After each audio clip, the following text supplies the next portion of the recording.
Welcome to the Oakles channel. Thanks for watching today, and let's continue our journey to finish every single Game Boy and Game Boy Color game. Today focusing on a game called Ghosts N Goblins for the Game Boy Color. Now this is a series I have sort of a love-hate relationship with because I had it as a kid growing up on the NES. And it's an incredibly difficult game that I never could finish. I never could get very far at all into it. But at the same time, I love the actual gameplay style. I love the enemies. I love the characters. And I love some of the spin-offs of the series as well, like the Gargoyle's Quest game or Demon's Crest. So many great things have come out of Ghosts N Goblins, but the game itself is incredibly difficult, incredibly frustrating, but at the same time, I can't help but enjoy it. And the Game Boy Color version can be no different than that. The only real difference in the Game Boy Color versus the other ones is the soundtrack seems a little bit different. There's a zoomed in perspective, which I think actually helps you inside the game. And there's also a password feature that allows you to basically pick up on any level that you left off on and not have to worry about a certain number of continues as you're working through it. So a little bit more forgiving as well. So with all that taken into account, I'd say it's probably one of the better ports of the game. But let's dive into all that and more as we journey through Ghosts N Goblins for the Game Boy Color. Now, this particular game did get moved up in our queue a good bit because Anastasia Jamala requested one of my earlier videos, so naturally moved up in the queue. If there's a game that you want to see me cover sooner than later, let me know the name of the game in the comments down below, and just like Ghosts N Goblins, I'll move it right on up in the queue. Now let's start the videos off. Look at the box art for the game first. And the box art for Ghosts N Goblins is completely different than the NES one, completely different than the arcade one, completely different than any other artwork I've seen for Ghosts N Goblins. You have Arthur there, your main hero, trying to escape from all of the demons and ghosts and goblins, of course, in the background. And you got Firebrand up there. You got the core, I guess, Demon Overlord or the Demon King in the background, even accurate to the sprites inside the game. His little mouth inside his chest, as well as a bearded head up top. Little zombies off to the side. I mean, all these enemies are in the game, and it's just a really charming looking animated cover for Ghosts N Goblins. And so I can't help but like it. I think it summarized the game well. The only thing it might be taken away from it is they're not really portraying how difficult this game actually is. It looks a little more kid friendly, and it's just certainly not a kid friendly game difficulty wise for most players. Now when you start the game up here, the title screen is going to look pretty identical to the NES. The colors may be just ever so slightly different. It's been a while since I've played it, so I'm not sure on that. But then you start the game up and you have the intro, and Arthur's out here enjoying a nice Sunday brunch or Sunday lunch or Sunday breakfast picnic with his girlfriend Guinevere.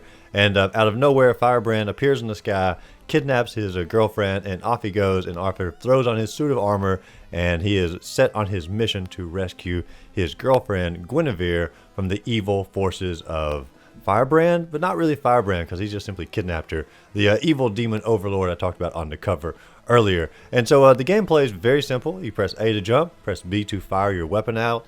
You start off with a little javelin here. You can, of course, change that throughout the game. You can pick up things like a shield that you can throw out, a little fire or torch you can throw out as well, a sword or a dagger you can throw out a little bit faster.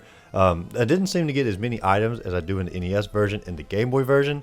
And so I don't know if that's just simply a change in it, or the zoomed in screen just sort of eliminated some of the item drops. I don't know, but I'm going to stick with the javelin for a good while. As I'm going through the level here, you are going to encounter some zombies, some ravens, some man-eating plants, and it's just a great aesthetic in a graveyard here. The zombies are coming out of the ground, little man-eating plants here, open their mouth and shoot the things out at you. The birds actually, the ravens sound like a tombstone. I mean, it's just very haunting and very Halloweenish, and this episode's being published very close to Halloween, so hopefully it's a little Halloween episode for you here. But the game is incredibly difficult as you're going through it. I'm not going to keep harkening back to the difficulty of the game because the game is known for its difficulty. So I'm going to more analyze what the levels have in store for you as you journey through it here. But the graveyard is a fantastic looking level, and it's a great start to the game. It sort of introduces you to the mechanics, the difficulty. Even though I said I wasn't going to talk about it anymore, it does introduce you to that, and it's just simply a great intro to this game. And you eventually do come across your first mini boss here, who's going to be Firebrand, the one who kidnapped your girlfriend at the beginning. And as a kid, when I was playing this, I actually thought it was the final boss in the game, and it took me hours and hours just to get through this 1 minute section, maybe 2 minute section to get to Firebrand and finally defeat him. And then when you defeat him, the level just continues on here. He's just simply a mini boss. And while I'm talking about sort of the difficulty again, good lord, I said I wasn't going to talk about the difficulty, but when you get hit once, you turn to Arthur with his underwear again. You hit twice, you turn into a pile of bones. So it's only a 2-shot kill for every single level in the game, and you can find different armor sets you can upgrade to or rather replenish yourself, because you're never going to get above simply a 2-shot kill. You can just simply get back to that original power. And so there's not going to be like a lot of costume changes or different power-ups and such like that. You're simply always going to have the same armor set, or just simply be wearing your underwear. Now, as you are journeying through the graveyard here, the music in Ghosts N Goblins has always been pretty darn iconic to me, and they actually like sort of did like a little bit of a remix on the Game Boy Color here. And I'm not always in favor of remixes, but the remix for the Ghosts N Goblins, at least for the graveyard soundtrack, is pretty top tier. I'll let a little bit of it play right here.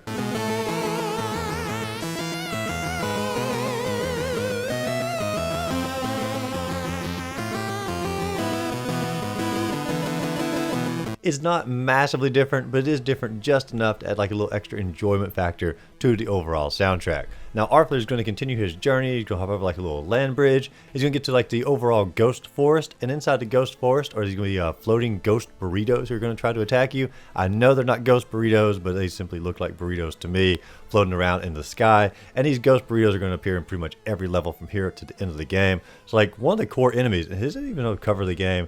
They did not put that on the cover of the game. That is a missed opportunity for the cover. I'm going to knock the cover back just a couple points because they did not put the floating ghost burritos on that cover. But you are going to get to the final main boss of the first level here. It's a giant punk cyclops, because he's definitely wearing like punk clothing. Got like a little mohawk up top, you know, got like a little punk spiked vest on, and he can shoot out little fireballs at you. He has very inconsistent running speed, which makes it a little bit more difficult. Dadgummit, I gotta stop talking about the difficulty.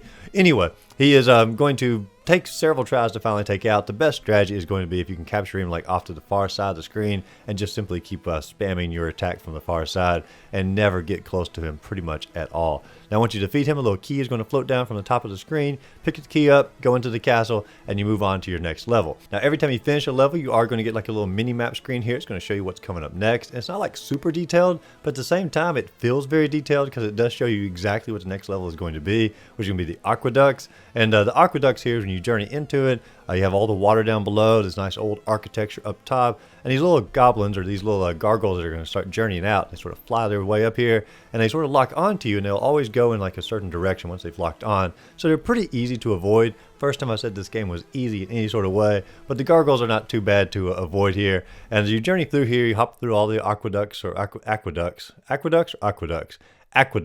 That's the right word for it. And you eventually get to like a little ghost town, and these little ghosts come out. And I don't know the character in Final Fantasy because I've not played like all the Final Fantasy games, but this ghost here looks just like a little white bear with like pink wings in Final Fantasy. I don't know the name of him. If you know the name, you can let me know in the comments down below.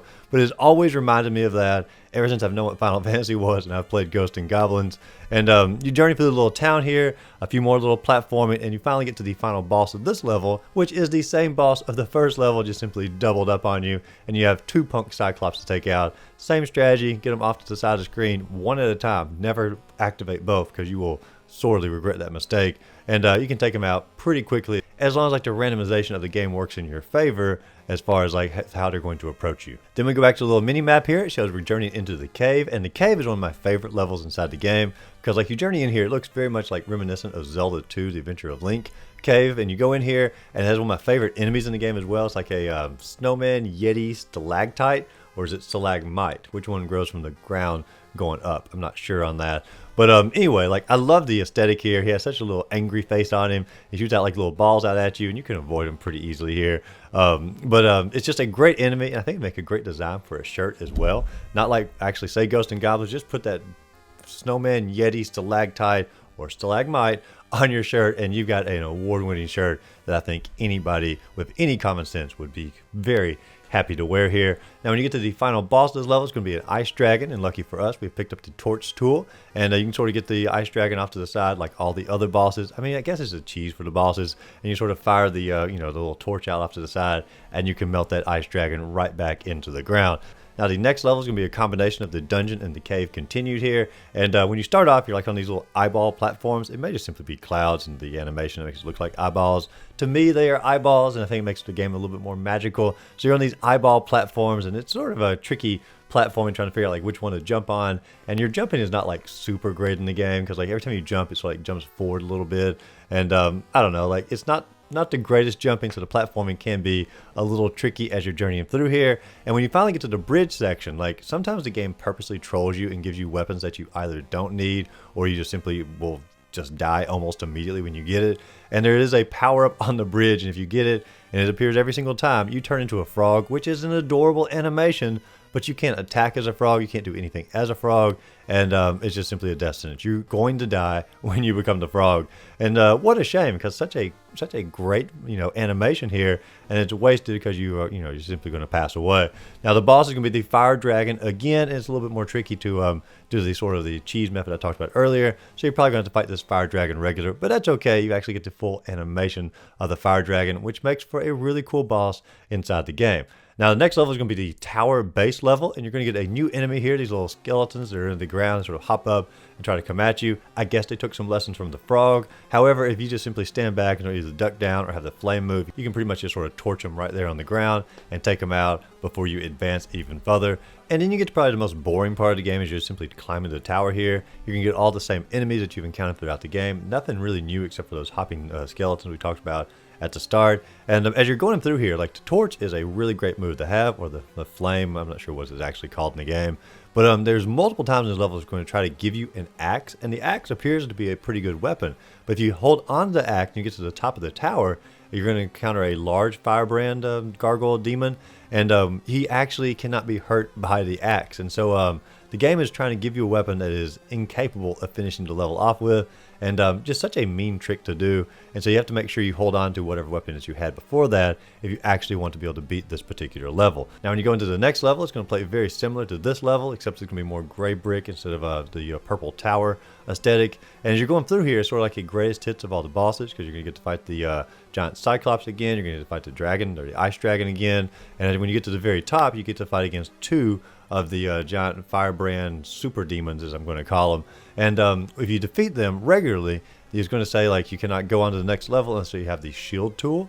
And so you have to beat that level or play that level again and try to actually pick up the shield if you want to finish it up to get to the final boss. And I didn't really know where the shield was at, and so one time I was exploring, and I was just simply journeying off to the far right hand side of the screen. And when you journey off to the far right hand side on the top level around the bosses, it's just simply going to drop the shield weapon for you. You can simply go back there, pick it up, and then you can finish the gargoyles off in no trouble. And then you journey off into the throne room here, and what a great aesthetic and sprite to finish up the game. You have a little throne in the background, you have this super king demon who's fighting against you, and it's not a super difficult fight. It's probably one of the easiest boss fights in the entire game here, but as long as you get the shield, which you are required to have even to like access the level, you just simply keep firing it out and avoiding the few projectile flames he throws at you, and you'll defeat him in no time. However, like when you actually defeat him, the game is not over. It's not like the actual true final boss.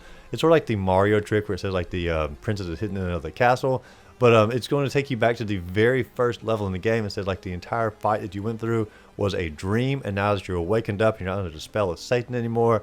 You can journey through the entire game again and basically play through it all, get to the final demon boss again, and when you defeat him the second time, that is when you have rescued Guinevere, your girlfriend, and you're going to get like, I think it's not 1, not 2, not 3, but not even 4, but 5 kisses from Guinevere. So Arthur is having a good day at this point. But you've rescued her, and then you're going to live happily ever after. And it says if you want to be like a true hero or true warrior, go back to the first level again, try to go through the game all over a third time. And I don't even think there's like a difficulty difference between part 2 or second quest and third quest. There might be, it's just simply you're more skilled as a player by the time you get there, so you don't notice the difficulty increase as much. But that's going to be the overall game as a wrap up. The credits are going to begin to roll, and get this for a jip in the game, there's actually no end credit music for the game. A game like this deserves to have an end song, because like these old Game Boy games are really difficult, or old NES or old retro games that were so difficult. The ending credit music is like a reward in itself, because you can hear this awesome sweet ending farewell song, and they just simply let the credits play, and it's like all that for nothing. And so I don't know, I'm pretty disappointed there's not actual end credit music for the game. And so overall, this game here, it is hard. I said I wasn't going to talk about it, but I mean, it does play into the overall of the game. And so if you're going to load the game up here, just know it's a very difficult game. But it's going to be more forgiving on the Game Boy, because you have that password system that's going to allow you to pretty much continue as many times as you want, which the NES version simply did not have. And so that's a pretty big plus for it.